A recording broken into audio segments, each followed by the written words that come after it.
கிறிஸ்துக்குள் மிகவும் பிரியமானவர்களே, கர்த்தராகிய இயேசு கிறிஸ்து நாமத்தினாலே உங்களை வாழ்த்துகிறேன்.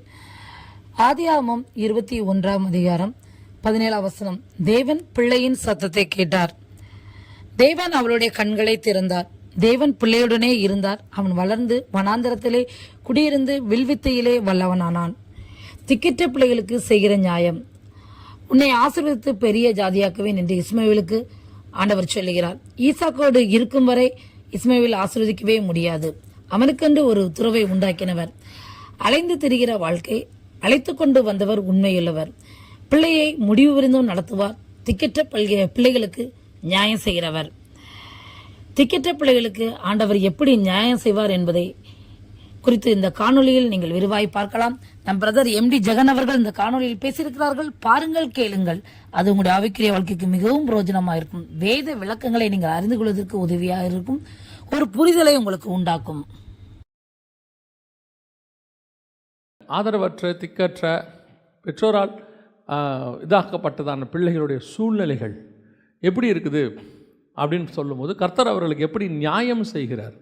அப்போ இந்த வசனத்தை வாசிக்கும் போது, உபாகமம் 10:18 வாசிக்கும் போது ஒரு சில காரியங்களை கர்த்தர் ஞாபகத்துக்கு கொண்டு வந்தார். முதலாவதாக வேதாகமத்தில் ஒரு மனுஷனை குறித்து நாம் பார்க்கிறோம். வாசியுங்கள். ஆதியாகமம் 21:14 வாசியுங்கள். ஆபிரகாம் அதிகாலையில் எழுந்து அப்பத்தையும் ஒரு துருத்தி தண்ணீரையும் எடுத்து ஆகாருடைய தோளின் மேல் வைத்து பிள்ளையையும் ஒப்பு கொடுத்து அவளை அனுப்பிவிட்டான். அவள் புறப்பட்டு போய் பெயர்செபாவின் வனாந்தரத்திலே அலைந்து திரிந்தாள். இது ஆகாருடைய சம்பவம், நம்ம எல்லாருக்கும் தெரியும். இது ஆகாருடைய சம்பவம் அல்ல, இஸ்மவேலுடைய சம்பவம். அந்த அதிகாரம் முழுக்க கீழே வாசிச்சிங்கன்னா, கர்த்தர் பிள்ளையின் சத்தத்தை கேட்டார், கர்த்தர் பிள்ளையோடு கூட இருந்தார், அப்புறம் பிள்ளை வளர்ந்து வருகிற வரை. இதில் முழுக்க முழுக்க பார்த்தீங்கன்னு சொன்னால் அந்த இடத்துல பிள்ளையை பற்றி தான் ஆண்டவர் பேசிக்கிட்டே வருவார். ஆகாரை பற்றி அல்ல, பிள்ளையை பற்றி பேசிக்கிட்டே வருவார். பிள்ளை வளர்ந்து வரும் அளவும் கர்த்தர் பிள்ளையோடு கூட இருந்தார் அப்படின்னு சொல்லிட்டு முழுக்க முழுக்க நீங்கள் பார்த்தீங்கன்னு சொன்னால் பிள்ளையை பற்றி கர்த்தர் பேசுவார். இந்த இஸ்மவேல், இப்போ நம்ம இந்த சம்பவத்தை நம்ம எப்போவுமே ஆபிரகாமுடைய பாயிண்ட் ஆஃப் வியூவில் தான் பார்க்குறோம். பைபிள் அப்படி தான் எழுதுது. ஆபிரகாம் பாயிண்ட் ஆஃப் வியூவில் தான் பார்க்குறோம். ஆபிரகாம் அனுப்பிவிட்டார். ஏன் அனுப்பினார்? கர்த்தர் அனுப்ப சொன்னார். உண்மை, அதில் எந்த மாற்று கருத்துமே இல்லை. அதுக்கு பின்னாடி நிறைய தேவனுடைய திட்டம் இருந்தது. ஏன்னு சொன்னால் ஈசாக்கும் இஸ்மவேலும் ஒன்றாக வளரவே முடியாது. ஈசாக்குடைய ஆசீர்வாதங்கள் இஸ்மவேலுக்கு போக முடியாது. இஸ்மவேலுக்கு தனி ஆசீர்வாதத்தை கர்த்தர் வச்சுட்டார். 17:20 இருக்குது. இஸ்மவேலுக்காகவும் நீ செய்த விண்ணப்பத்தை கேட்டேன், நான் அவனை ஆசீர்வதித்து அவனை மிகவும் அதிகமாக பலுகி பெருகவும் பண்ணுவேன். ஸோ இந்த வாக்கு தத்தம் இஸ்மவேலுக்கு ஆண்டவர் கொடுத்துட்டார். பிள்ளை பிறந்த உடனே கொடுத்துட்டாரு. ஸோ இது ஆபிரகாமுக்கு தெரியும். இது ஆபிரகாமுடைய பாயிண்ட் ஆஃப் வியூலேருந்து சரி. இஸ்மவேலுடைய பாயிண்ட் ஆஃப் வியூலேருந்து கொஞ்சம் பாருங்களேன். இஸ்மவேலுடைய பாயிண்ட் ஆஃப் வியூலேருந்து பாருங்கள். வசனம் சொல்லுது, பிள்ளையையும் ஒப்பு கொடுத்து அப்படின்னு இருக்குது. அப்போ பிள்ளைக்கு என்ன வயசு இருக்குன்னு பார்த்தீங்கன்னா, குறைஞ்சபட்சம் 14 வயசு இருக்கும். அதிகம் எவ்வளோன்னு தெரியாது. ஏன்னு சொன்னால் இஸ்மவேல் பிறந்து கிட்டத்தட்ட 13 வருஷம் கழித்து தான் ஈசாக்கு பிறக்கிறான். ஆபிரகாமுக்கு 86 வயசில் இஸ்மவேல், 100 வயசில் தான் யார் பிறக்கிறா? ஈசாக்கு. ஈசாக்கு பிறந்த பிறகு தான் இந்த சம்பவம் நடக்குது. அப்போனா குறைஞ்சபட்சம் இஸ்மவேலுக்கு ஒரு 14 வயசு இருக்கும். 14லேருந்து 15 வயசுக்கு மேலே தான் இருக்கும், கீழே இருக்காது. ஸோ வெல் மெச்சூர்டு பர்சன், நல்ல ஒரு வாலிப பிராயம் உள்ளதான டீனேஜ் 13க்கு மேலே உள்ளதான ஒருத்தன். இவன் இப்போ தாயோட கொட்டு அவனை அனுப்பும்போது, ஆபிரகாமுடைய சிச்சுவேஷன், அவன் அனுப்ப சொல்லும் போது, ஆபிரகாம் அனுப்பும்போது நல்லா கவனிச்சிங்கன்னா இஸ்மவேலுக்கு தெரிகிறது, நம்ம அப்பா நம்மளை என்ன செய்கிறாரு, அம்மாவோட விரட்டி விடுறாருன்னு தெரியுது. இது ஆண்டவர் சொன்னார், ஆபிரகாம் செய்கிறார். ஆபிரகாம் மேலே எந்த தவறும் இல்லை, அது கர்த்தருக்கும் ஆபிரகாமுக்கும் உள்ளது. இந்த ஆபிரகாம் நீங்கள் நல்லா கவனித்து பார்த்தீங்கன்னா, ஆண்டவர் பேரில் அவன் செய்கிறது எல்லாமே எல்லாருக்கும் தப்பாகவே தெரியும்.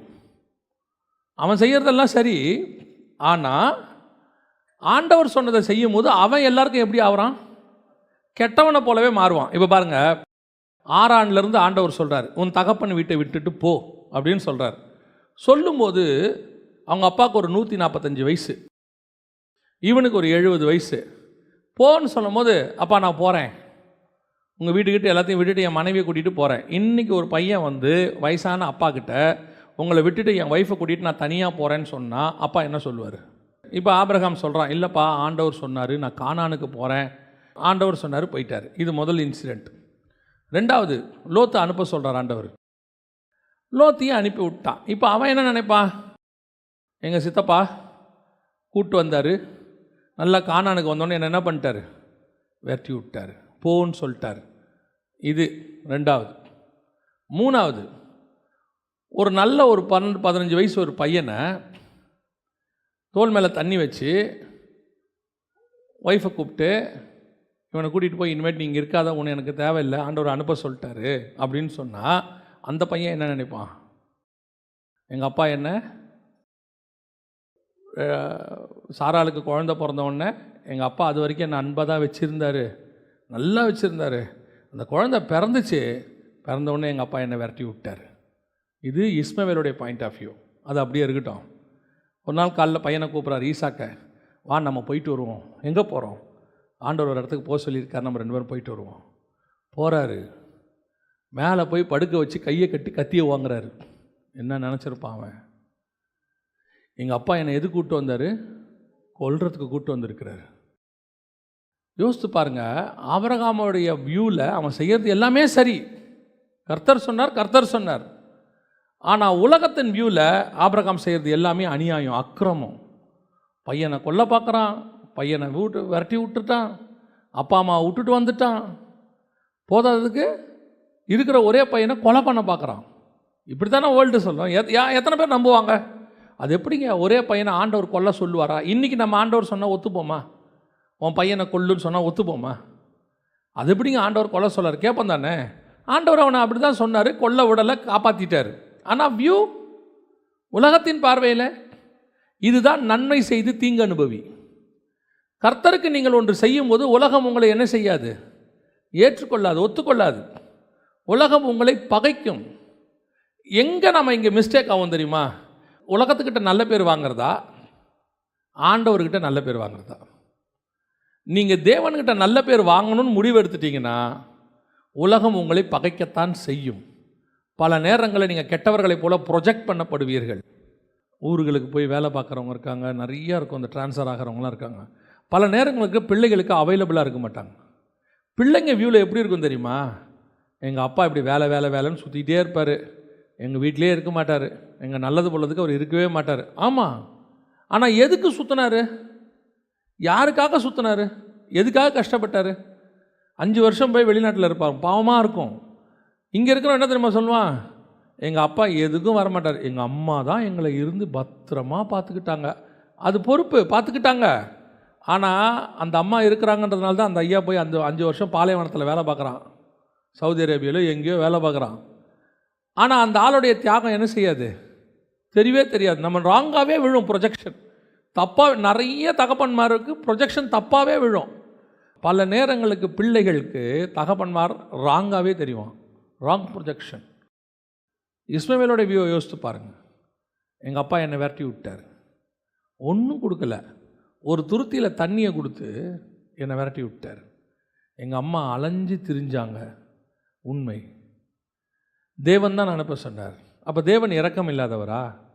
பல நேரங்களில் பிள்ளைகள் கேள்வி கேட்குறாங்க, எங்களை ஏன் ஆண்டவர் இந்த மாதிரி நடத்தினார், எங்களை எதுக்கு ஆண்டவர் இவ்வளோ கஷ்டத்துக்குள்ளே நடத்தினார், ஏன் எங்களை சொந்தக்காரங்கள்லாம் ஏமாத்தினாங்க, ஏன் அப்புறம் ஆண்டவர் அதில் பார்த்துக்க மாட்டாரா? ஆண்டவர் தான் சில நேரத்தில் உன்னை அப்படி அனுமதி கொடுக்குறார்.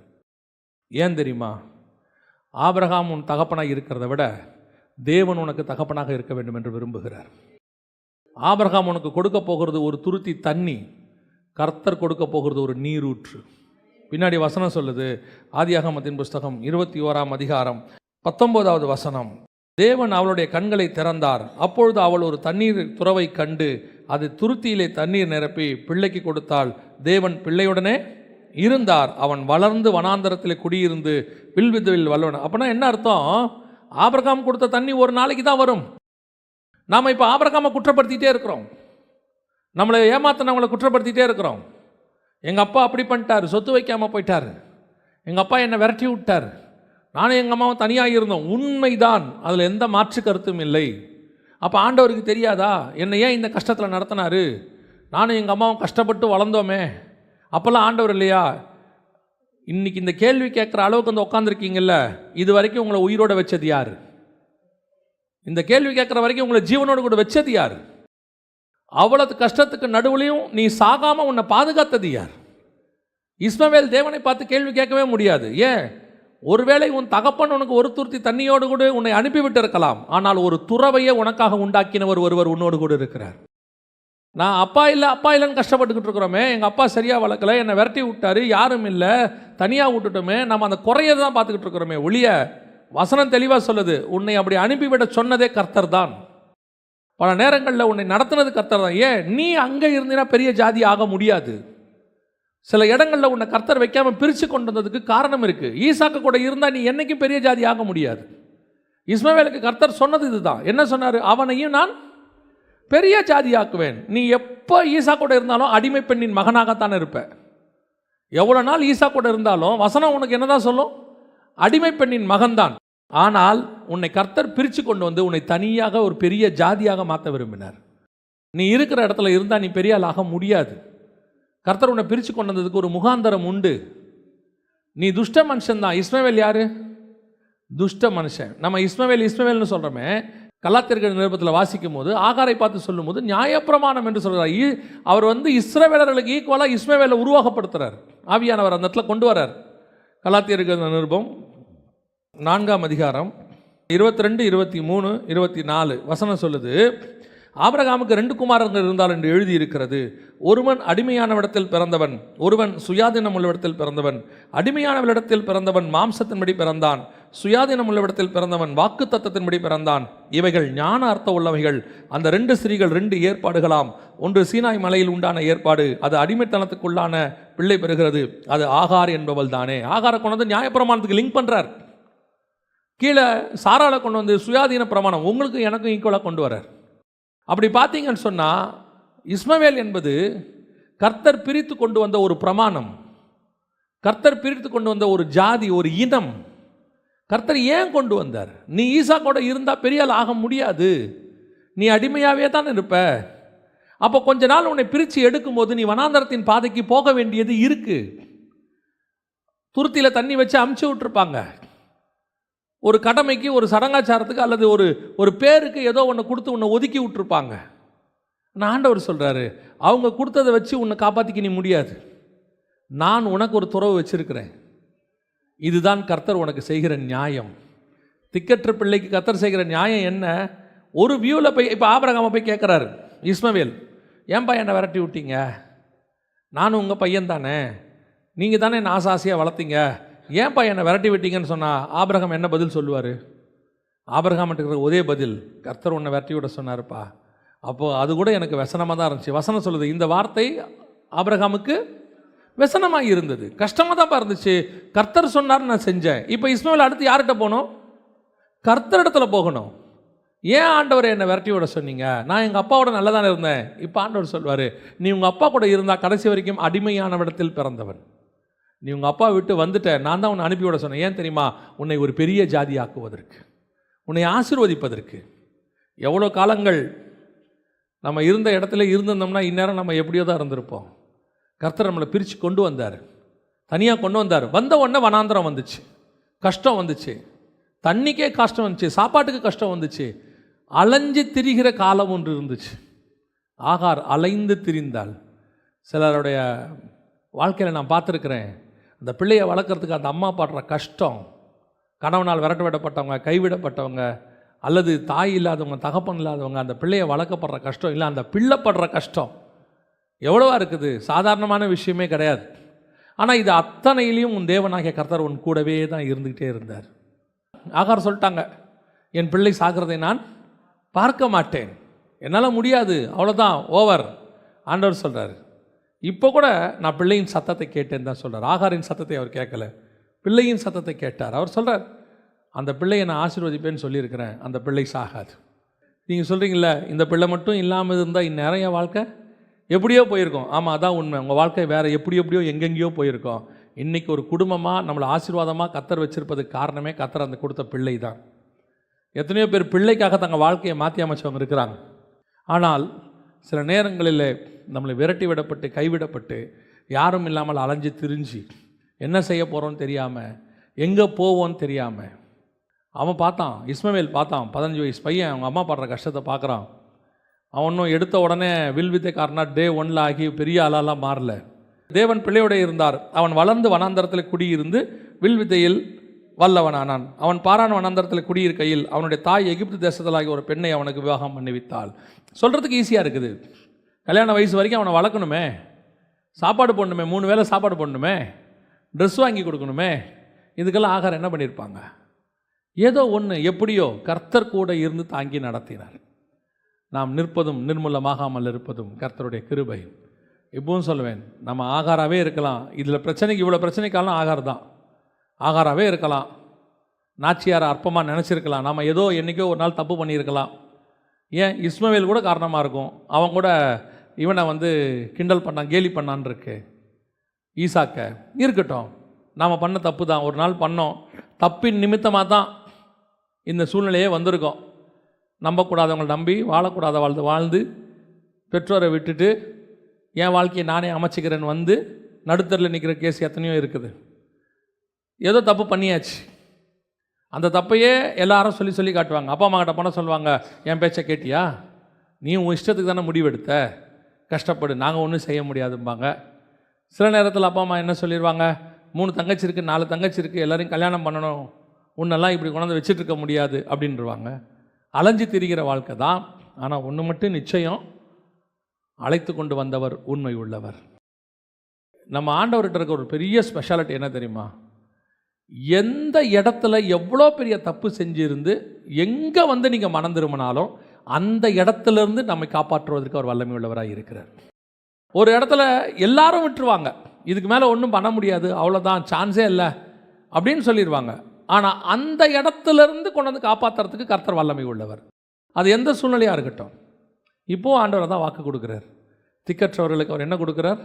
நியாயம் செய்கிறவராக இருக்கிறார். அவன் வியூ இஸ்மவேல் வியூ, அது ஆபிரகாம் வியூ. அவன் செஞ்சதில் அவன் பக்கம் நியாயம் இருக்குது. நம்ம யாரையும் குற்றப்படுத்த வேண்டாம். நம்மளை அனுப்பி விட்டாங்க, விரட்டி விட்டாங்க, நாம் இப்படி இருந்தோம், பரவாயில்ல, இருந்துட்டு போட்டோம். அது ஒரு சூழ்நிலை, அது ஒரு காலகட்டம். ஒரு நாள் வரும், என் தேவன் என்னை உயர்த்துகிற காலகட்டம் ஒன்று வரும், என்னை ஆசீர்வதிக்கிற காலம் ஒன்று வரும். வளர்ப்பதற்கு வழி இல்லை, ஆள் இல்லை, யாரும் இல்லை, அனாத மாதிரி இருக்கிறோன்னு நினச்சாலும் இதுவரைக்கும் நடத்தின தேவன் இன்னமும் நடத்த வல்லமை உள்ளவராய் இருக்கிறார். பிள்ளையை முடிவு பரியந்தம் நடத்துவார். திக்கற்றவர்களுக்கு அவர் என்ன செய்கிறார்? நியாயம் செய்கிறார். 2வது, இதே போல வேத வழக்கங்களை நீங்கள் அறிந்து கொள்வதற்கு இந்த சேனலை தொடர்ந்து பாருங்கள், சப்ஸ்கிரைப் செய்து கொள்ளுங்கள். அது உங்களோட ஆவிக்குரிய வாழ்க்கைக்கு மிகவும் பிரயோஜனமாக இருக்கும். தேவன் தான் உங்களை ஆசீர்வதிப்பாராக. ஆமென்.